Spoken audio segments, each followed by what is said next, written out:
Remnants of Filth. Chapter 5. What about Gumong? But it wasn't Gumong. Of course it wouldn't be Gumong. Moshi mocked himself as he came to his senses. What was he thinking? The speaker was a man with gentle features. He sat in a wooden wheelchair, a white coat draped over his shoulders, and a blanket the color of lotus root tucked over his paralyzed legs. Moshi was rather taken aback. Qingshu Elder? Qingshu Elder, Zhang Ye-shui, was different from Yue Chenqing, that carefree and silly kid. He had lived a hard and Spartan life. His mother had passed away when he was young, and later, because he insisted on marrying the daughter of a criminal, he had been kicked out of the Yue clan. At the time, he and his maiden hadn't had much money, so their wedding was very simple. Due to pressure from the Yue clan, only a few people had persevered to attend, two of whom were Moshi and Gumong. Moshi had gifted them a small courtyard. Gumong stared, tongue-tied, at the land deed and told Jiang Yushui, Bro, I'm totally broke. There's no way I can afford to get you one of these. Everyone laughed, and amid the cheer, Gumong puffed out his cheeks and played them Song of Courtship on his sona. But the good times didn't last. Jiang Ye-shui and his wife both joined the military. The battlefield was pitiless, taking first his wife and then his legs. Moshi didn't know how this man had endured. Fortunately, Jiang Ye-shui was tougher than he looked. In the end, he pulled himself together and secured a position as an elder at the Cultivation Academy, instructing students in practicing artificing. But this had angered his father, as the Yue clan was the most powerful noble family of artificers in Changhua. Yue Juntian immediately ordered the Cultivation Academy to oust Jiang Ye-shui from his position. This unfilial son was disowned and no longer shares our surname. How dare he make a living off the Yue clan's work? The headmaster couldn't convince Yue Juntian otherwise, and had no choice but to apologetically let Jiang Ye-shui go. After watching this take place, Moshi had decided to find Jiang Ye-shui a position at the Bureau of Military Affairs. Yet, unexpectedly, the very next day, before Moshi could even bring it up, the headmaster of the Cultivation Academy begged Jiang Ye-shui to return. This time, no matter how the Yue clan cried foul, it was no use. The headmaster only said that he had taken advice from a dear friend. To this day, the identity of that dear friend was a mystery in Changhua. Jiang Ye-shui and the Yue clan loathed each other. He rarely ever appeared at these feasts, which was why Moshi was so startled to see him. What are you doing here? Jiang Ye-shui said, I came to see Chenqing. Yue Chenqing had been young when Jiang Ye-shui left. Although many of his memories had faded by now, this older brother had never really let go of his little sibling. Yue Chenqing was unwilling to acknowledge Jiang Ye-shui as his brother, but in truth, he didn't make trouble for him like his brethren did. And to see you, Jiang Ye-shui smiled. There was no sign of you anywhere. I thought maybe you couldn't bear the noise, so I came to the terrace to look for you. And as I expected, you're out here, standing in the wind. If you want to find me, have someone send word. Why come out yourself? It's best not to expose those wounds on your legs to the cold. I'll help you back inside. It's nothing. They haven't hurt in a long time, Jiang Ye-shui said. I came here to thank you. Chenqing is immature, and I'm grateful to you for taking care of him these past 2 years. Moshi was silent for a while. Your brother is young, he said. There's nothing wrong with wanting to have some fun. Besides, he's actually made quite a lot of progress these 2 years at the frontier. Is that so? Jiang Ye-shui smiled warmly. He didn't cause any trouble for you? A pause. Only the slightest bit. He was still more help than anything. Zhang Yeshui sighed and nodded. Good. That's good. They were quiet for a moment. The breeze rustled through the tassels hanging over Feiyao Terrace, setting them swaying. Shihei-jun, you've been gone for a long time, Zhang Yeshui said. I assume you haven't been able to keep up with many of the happenings in the capital. This man had always been clever, observant, and exceptionally perceptive. It's too noisy in the hall, and I don't want to return any time soon. Shihei-jun, if there's anything you want to know, you need only ask. There isn't anything in particular, really, Moshi said after a pause. He turned to look at the moon over the capital, the city lights below, twinkling like stars. I don't have family here. Zhang Yeshui knew that Moshi was stiff by nature. He was in no rush and simply nodded as he looked at him. Just as expected, Moshi soon cleared his throat to ask a question. How have you been these past few years? Zhang Yeshui smiled. Not bad. What about His Imperial Majesty? All has gone well for him. Princess Mengzi? Safe and sound. That's good, Moshi said, hesitant. Zhang Yishui's eyes glimmered with an unreadable light. Is there anything else you want to know about? No. But a little later, Moshi finished that last bit of wine in his cup, gazed at the lustrous sight, and finally couldn't help but ask, What about Gumang? How is he? The look in Zhang Yishui's eyes seemed to say, after all those twists and turns, you finally mentioned him. He said, Not well, of course. Moshi said nothing for a moment, nodding slightly. His throat was a little dry. I thought so. If you're willing, you should still go visit him. After spending so much time in such an abusive place, he's changed a great deal. Moshi blinked in confusion. Frowning, he asked, Where? Zhang Yishui hadn't expected this reaction. He widened his eyes, also dumbfounded. You don't know? Know what? They regarded each other in silence. A great gale of laughter suddenly came from the palace hall. The shadows of drunken men and women were cast against the windows, their silhouettes overlapping chaotically. Moshi had a sudden realization, his eyes flying open.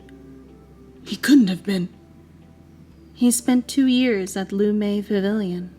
Zhang Yeshui hadn't expected Yue Chenqing to keep such important information under wraps, and he was left a little uneasy at having to tell Moshi himself. Moshi's face had taken on a sickly pallor. Lu Mei Pavilion.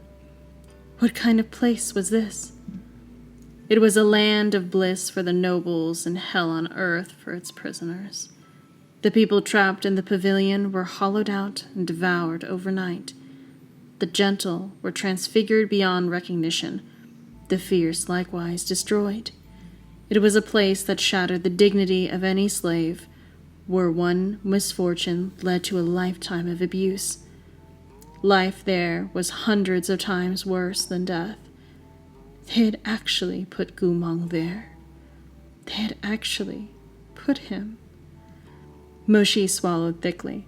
The first time he tried to speak, nothing came out. Only on the second attempt did he manage anything coherent. On Wang Shijun's orders. Zhang Yishui paused, then sighed and nodded.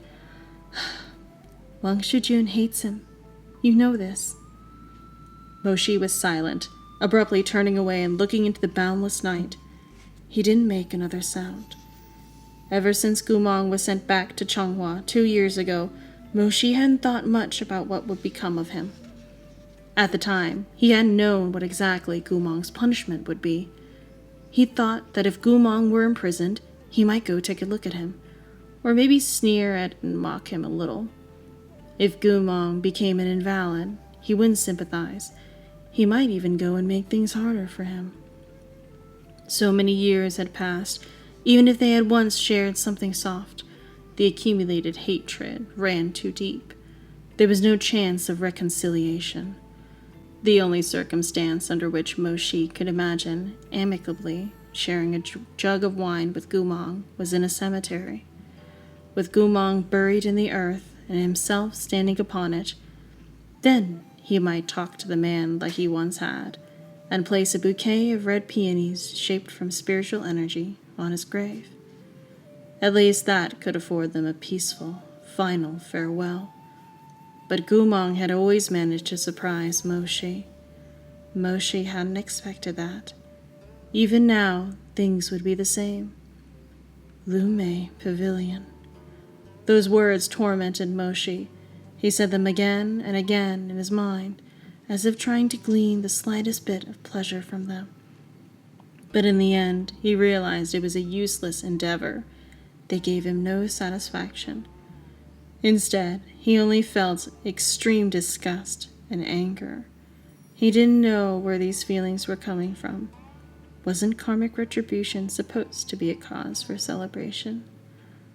Moshi propped his elbow against the carved railing. He wanted to move his fingers, but they felt far too stiff. He turned to look at Jiang Yushui's face, but he seemed indescribably blurry. Waves of dizziness ran through him. The pangs of agony twisted his gut. Gumong sent to Danmei Pavilion. For 2 years already. Moshi thought he should burst out into wild laughter. That would be the right thing to do. That would be in line with the bone-deep hatred everyone expected of him. At this thought, he really did mechanically move his thumb in an attempt to pry some joy out from within. But all that came from between his teeth was a hollow scoff. His vision seemed to flash with an image of that beautiful face he had seen the first time they met. Those smiling black eyes gazed at him in the sunlight. Nice to meet you, Moshi-di. Then he seemed to see a flash of Gumong's dazzling figure from after they enlisted. As he turned to blink at Moshi amid a noisy group of his scoundrel buddies, his long and slender eyes, slightly upturned at the ends, curved into tender crescents as he shot him a genuine smile. He also thought of the sorts of things Gumong had said after he became general. They were grinning, glib-tongued quips. Come here, enlist with Wangba today, and next year you'll be rich off soldiers' pay. There were furious shouts among mountains of corpses and seas of blood. Come on, if you still got a pulse, you better hurry and crawl the fuck up. I'll take you home. And then, the time he knelt in the throne room, begging the emperor not to leave his soldiers in a mass grave. I want to ask the healers to identify their bodies. Please, this isn't meaningless.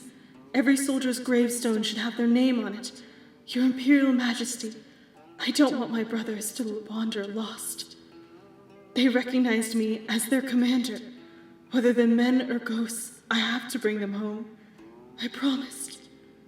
They don't want a lavish funeral. They only want the names they deserved from the beginning. And at that last, desperate, tearful howl, as he lost control in front of the throne. So slaves deserve to die? So slaves don't deserve to be buried? They shed their blood just the same. They died just the same. They already didn't have parents, and now they don't even have names. How come the Yue clan, the Mo clan, and the Murong clan dead are heroes? But when my brothers die, they're thrown in a pit. Tell me why. That was the first time Gumong had cried in the palace. He wasn't merely kneeling. He was curled up, hunched over, crouching as he cried. He'd returned, straight from battle. He hadn't even washed away the filth and the blood. His face was covered with traces of soot, and his tears left patchy tracks. In the throne room, this god of war, who always represented hope on the battlefield, was beaten back into his original lowly form, like an unidentified corpse. The palace hall was filled with military and civil officials in solemn and proper attire. Many of them looked disdainfully at this commoner general, whose clothes were tattered and unbearably filthy. Gumong howled, choking back sobs like a dying beast. I said I'd take them home. Have some mercy. Let me keep my promise. But he knew it was useless. In the end, he stopped begging, and he stopped crying. Instead, he muttered over and over, his eyes unfocused, almost as if speaking to wandering souls. I'm sorry. It's my fault. I'm not worthy of being your general. I'm just a slave too. As these memories came to mind in bits and pieces, Moshi felt a splitting pain in his head. He brought his hand to his brow, covering his face in its shadow. Beneath an expanse of icy chill, his heart was wet and cold. "Shihei-jun," Jiang Yishui said. "Are you okay?" No one responded. After a long while, a toneless voice finally floated indifferently out through the shadows. Yes, why wouldn't I be? Jiang Yishui looked at him and sighed. "How long have I known you? Why bother to pretend in front of me?" The copper bells chimed from the eaves, and long yellow tassels danced in the wind. It used to be that the names Moshi and Gumong were always mentioned in the same breath. You learned cultivation at the academy together. You stepped onto the battlefield together. And you became generals together. Jiang Yishui said. You remain as distinguished as ever, but he's long fallen from grace. You had so many years of equal fame. You were dubbed the nation's twin jades. And now you're the only one left. I doubt you're truly pleased. Jiang Yishui paused, turning to look at Moshi. Besides, he was once your very best friend. Moshi lowered his long, thick lashes. I was blind in my youth, he replied after a time. But after he defected, you still believed he had some secret. You believed that for a long time. My blindness was quite severe, Moshi said. He looked at the cup in his hands. A few drops of wine remained, glimmering the color of dusk. He didn't want to continue this conversation any longer. It's gotten windy. Jingshu, elder, let's return to the hall. Moshi spent the next few days after he learned of Gumong's whereabouts in a state of deep irritation. At first, he tried to repress this undesirable emotion, but as time passed, his frustration increased. Moshi knew he'd grown sick in the heart, and only Lumei Pavilion held the cure. Finally, one night at twilight, a carriage draped in black gauze set out for the northern side of the capital. Moshi sat in the compartment with his eyes closed. Even though the curtains were drawn and he was the only passenger, his posture was perfect. That ridiculously handsome face was completely devoid of expression, terrifyingly stern. My lord, we've arrived.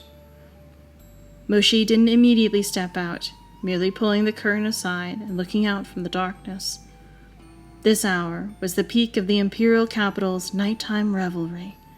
Lit by spiritual energy, 2 rows of extravagant plum blossoms, candles, burned to augur the oncoming of spring.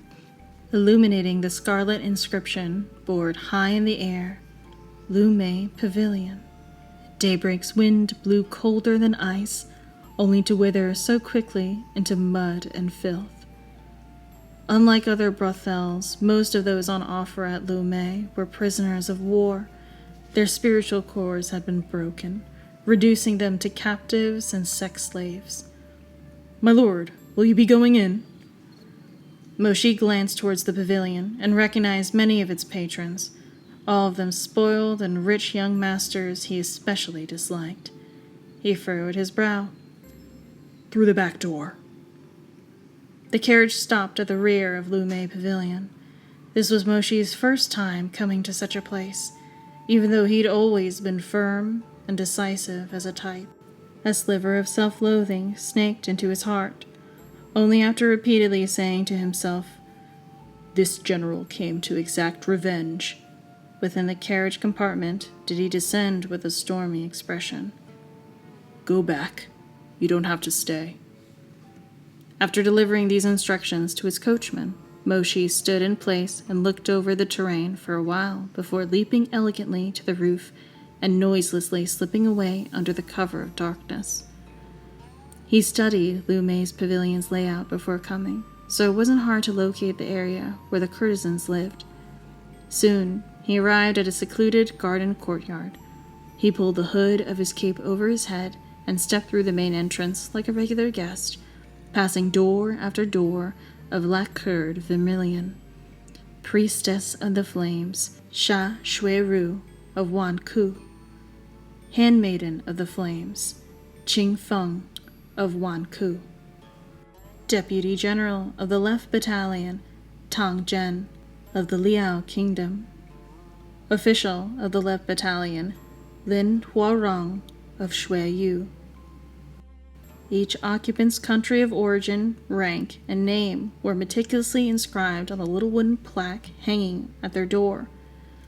Everything was labeled clearly, so those clients with grudges against certain enemy nations could find a suitable target for their frustrations. If a guest came to seek pleasure within, the name on the plaque would turn red. Otherwise, it would be black. At Danmei Pavilion, aside from sincerity, eternity, and those already dead, everything was available for purchase, quietly laid out on intangible shelves for the lords to take at will. With enough money, they could do anything. These men and women's smiles, charms, bodies, and even each and every one of their lives was clearly priced out. Moshi glanced at the doors, sleeves billowing as he strode past rows upon rows of corridors. The soundproofing was poor. The cries and moans of passion coming from the rooms were entirely too vivid. His frown grew deeper, and his heartbeat quickened. Where was Gumong? He'd walked past dozens of rooms, but he still hadn't found that plaque. He climbed the second floor to continue his search. Finally, Moshi came to stop in a secluded corner. Before him was a dark wooden plaque with delicate lettering. Traitorous subject, Gumong of Chonghua. In the entire pavilion, this was the only one labeled Chonghua. Moshi's gaze landed on that little plaque with enough weight to crack it. In that moment, a dark flame seemed to ignite in those dark eyes, but its light was swiftly extinguished. He reached out, then stopped, fingers frozen an inch from the door. He had realized that the words on Gumong's plaque were read. There was a client inside.